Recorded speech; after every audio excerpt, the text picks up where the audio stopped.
Hey guys, and welcome back to my YouTube channel. Give a damn about a hater when I feel like it.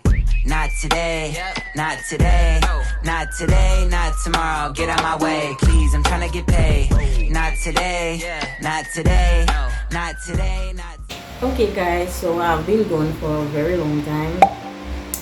Yeah, a lot has been happening, and I really had the motivation to make any videos, especially after my cousins and my sister, especially passing. I didn't feel like really doing anything to it because I know they're not going to be able to watch it, but I'm back and a lot has changed, if you know what I'm talking about. As you can see, a lot has changed. So this is going to be like a story time. I'm going to be talking about my labor and delivery. There was supposed to be a vlog. I wanted to vlog it because I wanted to do that with Monique's delivery and like have a video to show her, but I was in so much pain. Not only that, my battery had died. This time I make sure I had my selfie stick, everything, because my phone I'm using to video. But I have to tell you what happened. It didn't have no time for that. It's rush. Okay, so let me start from the beginning. So, as some people know, people know that I've been back home. I've been back home for like almost a year now. I came back home like somewhere. I came back home February of last year. So, you know, a couple months after being home, I thought that I was pregnant, and it was very exciting. And stuff. But that pregnancy was miserable. I would like to tell you, it was miserable in the sense that everybody tell me everything nice, but anyway, I suffer. You know, I had a lot of pain. That pregnancy was completely different from the pregnancy I had with Monique, and I thought I suffered with Monique, but I didn't suffer. Morning sickness was shit. I lost so much weight. I ended up in the hospital like multiple times. The first time was for vomiting and I wasn't keeping anything up, living water. I had nothing in my body. My potassium was low as hell. They had to keep me for like about a week and some days because it's like my body was just kind of shutting down a little bit. But maybe it was healthy. Anyways, let's talk about the labor and delivery. So I had her at 40 weeks and 3 or 4 days. So she was kind of over the 40 weeks and 3 or 4 days. Her due date was supposed to be either the 9th or the 13th of December. But she ended up coming after her due date. Now, this child gave me so much stress to come. Sorry about that, Monique was distracting me because she's the director right now. She starting and stopping the video for me when I need her to.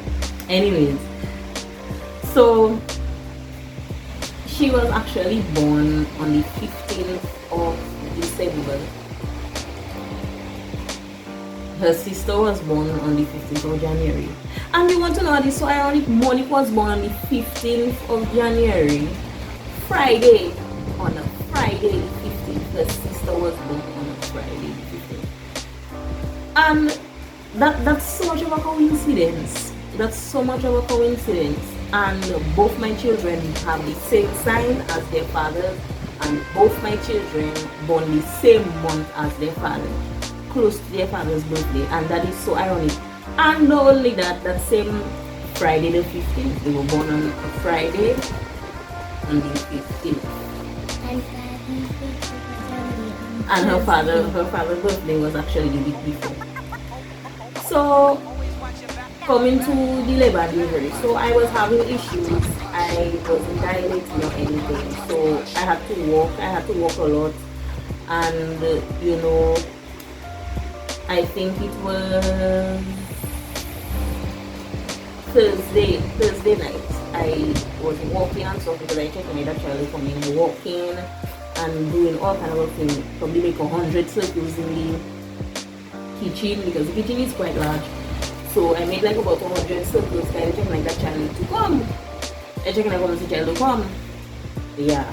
So you know hearing I really feeling little cramps and stuff, but it was minor because I was expecting for my contractions to feel like what I had when I was having money. So I did my little walking and stuff, and then afterwards gave me a warm bath because I wouldn't like during pregnancy was very hard to walk. I had a lot of cramping, I had a lot of pelvic pain. My back was straining a lot. Not only that, I vomit all the way throughout my pregnancy, especially when I would work and the nails. The smell of the acrylic would make me puke. I had her and I tried to go back into the acrylic, but it's still making me puke. I'm not sure why the smell, just the smell of it still making me puke, so I kind of still have to give it a break. But I got the warm bath and then Albert gave me a massage. She gave me a full body massage. Go to bed. Around 11:30 in the night, around 11:30 at night, the pain was getting stronger, but it wasn't feeling the kind of pain. You don't see that thing you let go from me earlier on? Yeah, the mess you had make last time that is in the garbage, the you poo while when mommy puts up your boom on the thing, you start to poo. She poo-pooing when I open the pamper. She poo-pooing when I close it back. She poo-pooing while I put it in her. Fold the pamper on the bottom to finish cleaner. She poo-pooing on it. And she doesn't make them mess there for her father. It's for me. She doesn't make them mess there. Like she have time in it. But anyways. So yeah, so I started getting pains, but the pain wasn't feeling like the type of contractions I had. When I was having money, my contractions had started like a couple days before I had her, but it wasn't so bad up until when it got closer to having her, and my contractions were like in my back and my stomach. The contractions I was getting felt like just like pain, but it wasn't feeling like I was ready. Throughout the night, it's like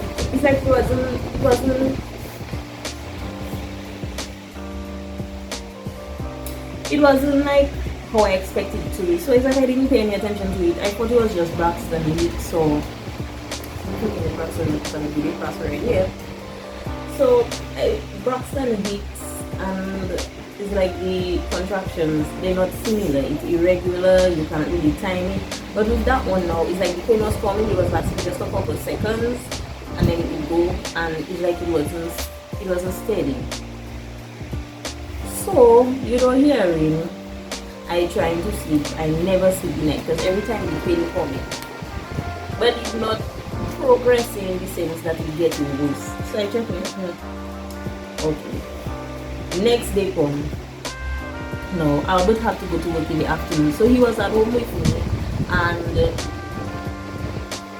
for the time being, the Albert is checking like, Amber, go to the hospital. You're not sure. Every pregnancy is different. Sometimes you might be doing it, you don't remember you overdue. So I check like, Albert, no, that is feeling like contractions, it's just feeling like some type of regular pain, and I don't find the pain really steady and I can't time it properly.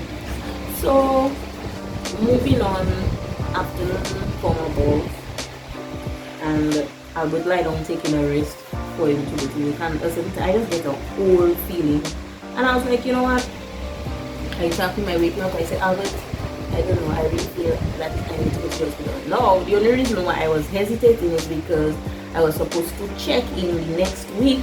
Once I didn't make her, I was supposed to, if I didn't make her that week, they tell me I had to check in this Sunday, and they reduced me the Monday. So I wasn't paying no attention to that. I was like, you know what, they're going to reduce me already and stuff, and I'm going to study for that. So I just decided that I was just going to take out his advice and go to the hospital. So I called my dad and he tried to get through to an ambulance because where we stay in a downstairs, so sometimes the data is not that good, so his Wi-Fi have to use. So my dad checking like going to try and call an ambulance to come and pick me up and take me to the hospital. So you know, hearing Papa Barbee, my father calling back checking like they say all ambulance out, you don't have no ambulance available. But he was in town. My father burning tire and come up that year. You okay, Tunchu? Why are you feeling like that?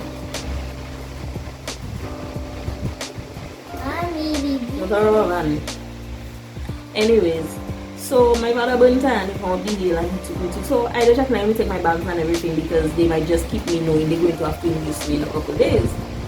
So I take my bags, everything, me and Albert go. My father dropped me to the hospital where he fly and praise God my father fly and I'll say why. So when I got to the hospital, they took me to the observation room and there, you know already you have to dig down inside, you know, and all kind of thing. They put the devices on me to check if I'm having contractions and to check her heart rate. Heart rate was beautiful, my blood pressure was fine. Albert was outside the morning because in the morning under the age of 12, so she can't be in here. So while I'm inside there, the nurse checking my cervix and the lady telling me, you are dilating very well. And I was like, what? I'm in labor? She said, yes, you're in labor. You've dilated very well. You're at 6 centimeters. I say, eh? I say, for true, I tell her, you know, I don't know it's labor because the pain's not feeling that bad. And so she said they will start progressing because 6 centimeters is active labor and you are going to go to labor one time. So it's like, me self checking, I kind of looking to call Albert so we can start recording and vlogging and stuff. She said, but your cervix is posterior. I guess like instead of being straight, it was kind of pointing down towards my anus. And she was explaining to me that that is why it was taking so long and they didn't come in. It's because she's trying to find her way out and she can't find her way out because of how my cervix is. So I said, okay, now you want to know what the lady had to do? She had to keep her hand inside me and literally lift up my cervix. Now that is when, now she had to do it every time I had a contraction. So when my contraction came, she had to lift up my cervix and that shit was painful. I screamed, the scream that I screamed inside them people place, and she was like, no, don't scream and stuff, and at the same time I was just breathing. So I did thinking like, okay then, we're getting serious. So when she fixed my cervix, she said, oh, I'm seeing membrane, and she checking like she noticed that I dilate to 7 centimeters, and guess what, it don't even have much time. It don't even have like 20 minutes. I've been there like on that bed lying down and I already dilate to 7 centimeters. So she was like, she's going to get the ward ready because I'm going straight to labor ward because I'm in active labor. So I say okay, and meanwhile I did taking my little contraction pains. I just came into the room finally after getting the mix settled. He came into the room and he was like, Amber, I really believe that you're in labor. And I say, but I'll know that is what they just tell me. So he said, for true. So I say, yeah. He said, you see, Amber, I was telling you, the color gave me stay home and make you join at home. So you know, hearing, the doctor came and she checked me. And she was like, she needs somebody else to come and check me because she feeling membrane, like something is coming out of my cervix. But it wasn't feeling like the head.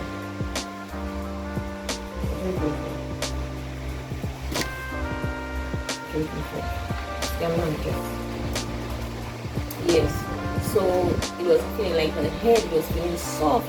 So she go and she called a nurse. And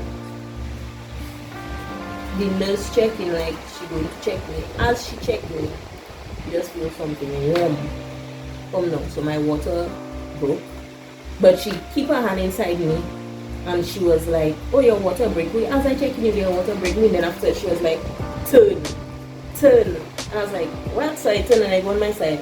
And she was like, no, you need to turn. Turn, put your head down and put your butt up. Because we have an issue right now. So I'll be checking up what's going on. So I started hearing them say, we need a team. Cord prolapse and whatever. And she's like, she said, I have to keep my hand inside because if I allow that cord to come out, the cord to deliver before the baby, it's going to put pressure. Your amniotic fluid is leaking up rapidly. And when I said it is gushing out, my amniotic fluid is like, it's like the amniotic fluid and the cord coming out before the child. And I checked like, but I don't know why what's going on. And the pain is getting worse. So it was like I hear him saying, Daddy, we need to talk to you outside. So they bring Albert outside to talk to him. I don't know what they tell him, but all I know inside there, they have me a kind of a way. So imagine I'm inside there, face down, ass up in the observation room. And I feel getting contractions and the nurse hand is inside my punani holding up my cord so it does not fall out. And she had to leave her hand in and I had to stretch out my hand like that so they could put her IV in this hand. And it's like it was just chaos. I had to take out my nose ring, I had to take out my tongue ring, I had to take out all my stuff on me. Yes, Gucci. Yes, my baby girl. My sister. Yes. So from the way it was Sunday, I didn't say straight theater one time, straight theater. So I would come back in the room and the energy that was on Albert, he was in complete shock and he was fearful. I could feel it.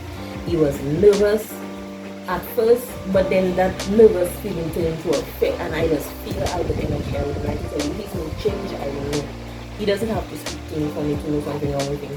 And it's like, I checking up on the panicking. So before the nurse had come and checked me, I think she's the head nurse.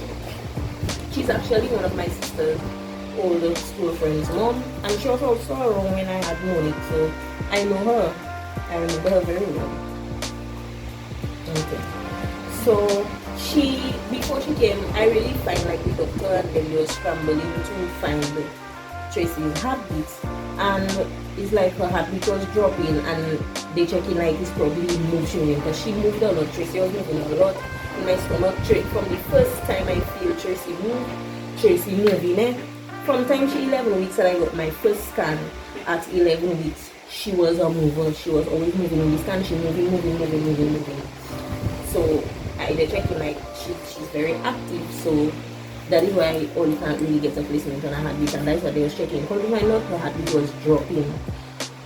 It's like her heartbeat was dropping. So they had to rush me to theater to do an emergency C-section.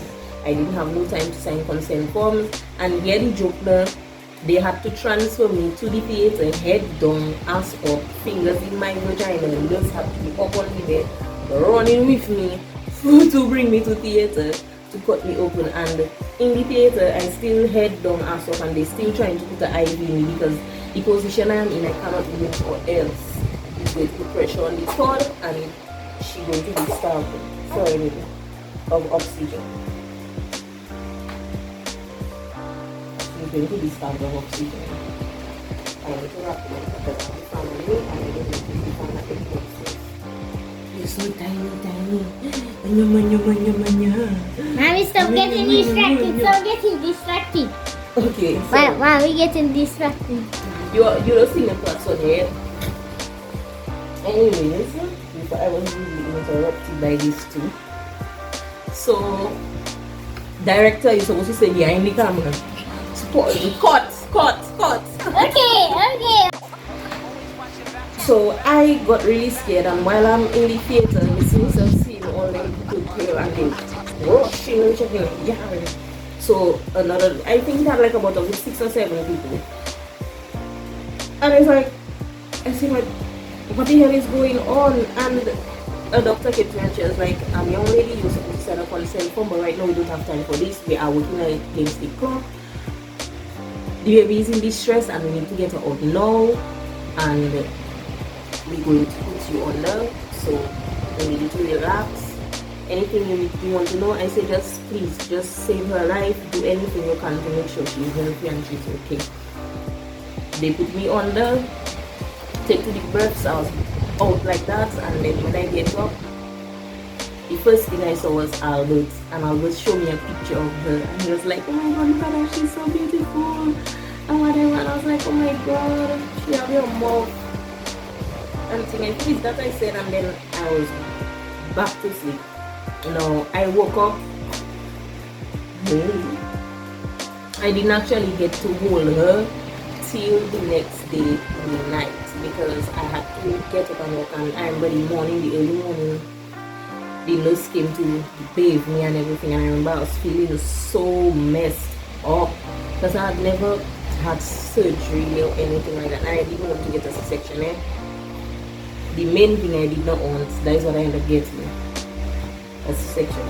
I did not want to have a C-section. I wanted to have my child naturally, no drugs or anything. I wanted to push my child. When she was born, she was born kind of long, but she was small. She was 6 pounds, couple ounces. She was 6 pounds, couple ounces. Smaller than Monique. Monique was 7 pounds, couple ounces when she was born.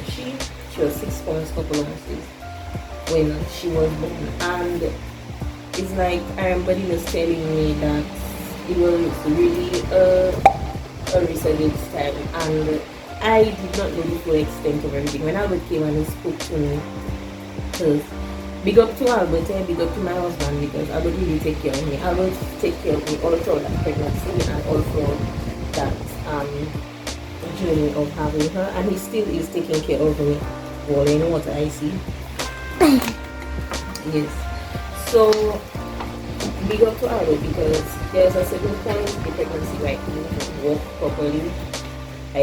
For months I had issues walking, and although I tried to move around a lot, but as if the more I moved, the more I felt pain, and the harder it was to move again after I sit down or I lie down. And not only that, from time I was like 12 or 13 weeks, I was told that my pregnancy was my risk. I just didn't expect to have any complications when having her, and I wouldn't lie to tell you, I might be laughing and smiling, but it was a very traumatic experience. I just want to cry thinking about it, but what I'm happy about is she survived. They let me know information, they let me know that they had to resuscitate her and do chest compressions and stuff. And Albert was checking, like he was afraid to tell me they had to do all that, because he said he didn't even get to hold her, he didn't get to cut her cord, he didn't get to do nothing. They just take and go with her one time. It's ICU one time. So it's like he himself tell me he was traumatized by the experience, because when they call him outside to talk to him, they taking all long to tell him what had going on, and he just see him rushing going into the room to go and check me, and we see him, they take me to the room and hand in my cocoa and they go in with me, because he saw everything. He was there for everything. When my water broke, he was in the room. When they had to call the team and stuff to come and check me, he was in the room. So he had to see that, and it was very taxing on him mentally, I could tell, but he was very happy. He said he saw when they were stitching me back up, but he didn't see when they cut me open and take her out and everything. He was so scared that I wouldn't make it. He was so scared that I wouldn't make it. But I did, and baby girl did.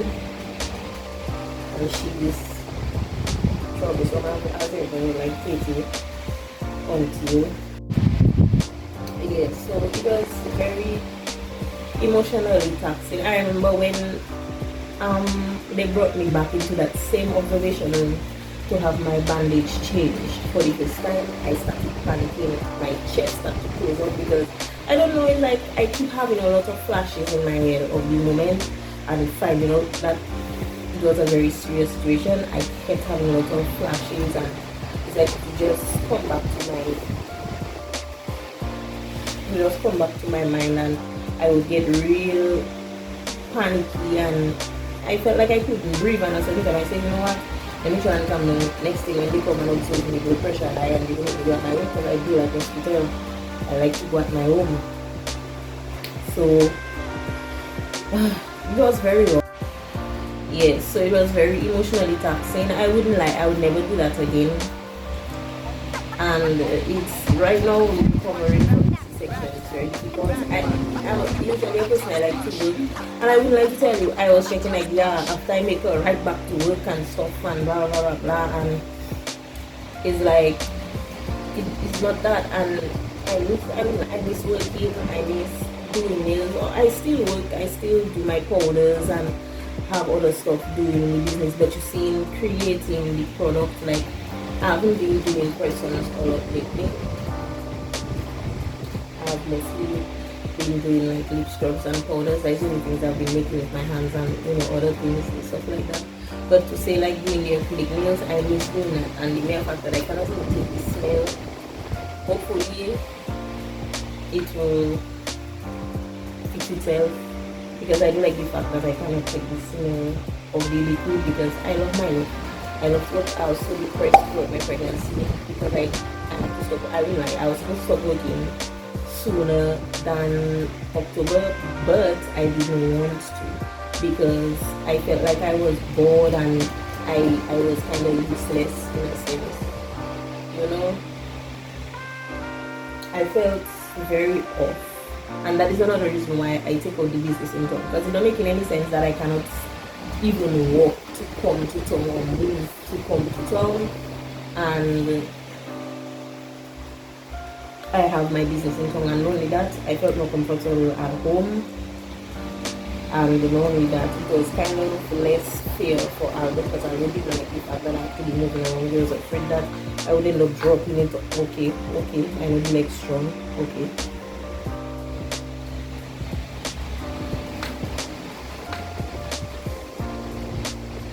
Okay. Mommy, don't get distracted. Don't get distracted. So, I forgot what I was saying.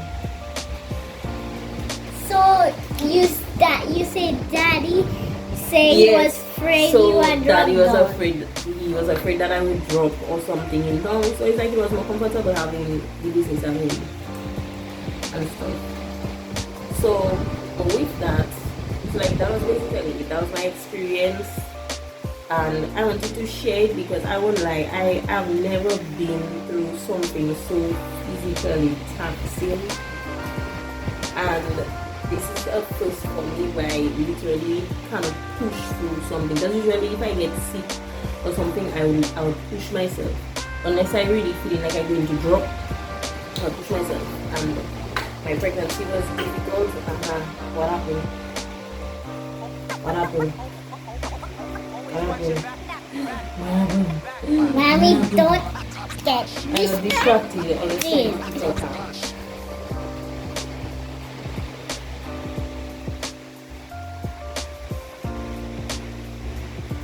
Yeah, it's like I basically checking like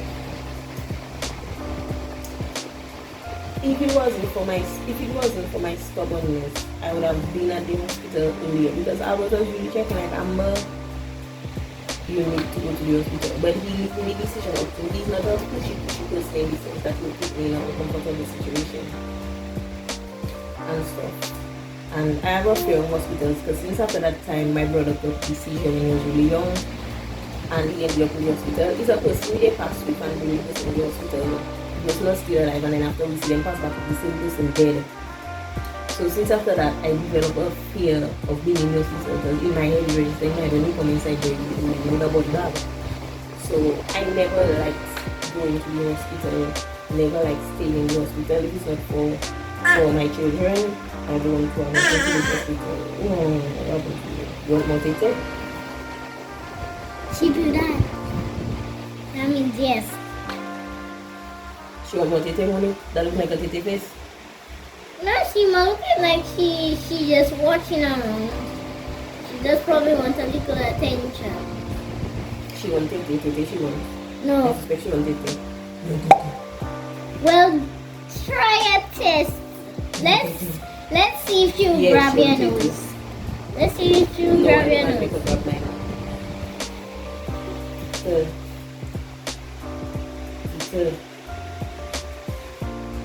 Tita.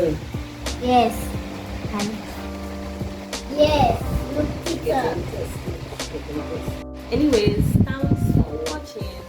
Don't forget to like, comment, share. share, and subscribe. I'm going to end it here because she getting a little tasty. Yeah, she wants it. When she doing yeah, she wants it. She ready for her tete, and that is to let me know she ready for her tete. You make your sister. I know. Yes, like I said, don't forget to like, comment, share, and subscribe. Bye. I'm going to give that little bit tete. Move, mommy. I just bite you. Say bye bye. Bye bye. Bye bye. Give a damn about a hater when I feel like it. Not today, not today, not today, not tomorrow. Get out my way, please. I'm trying to get paid.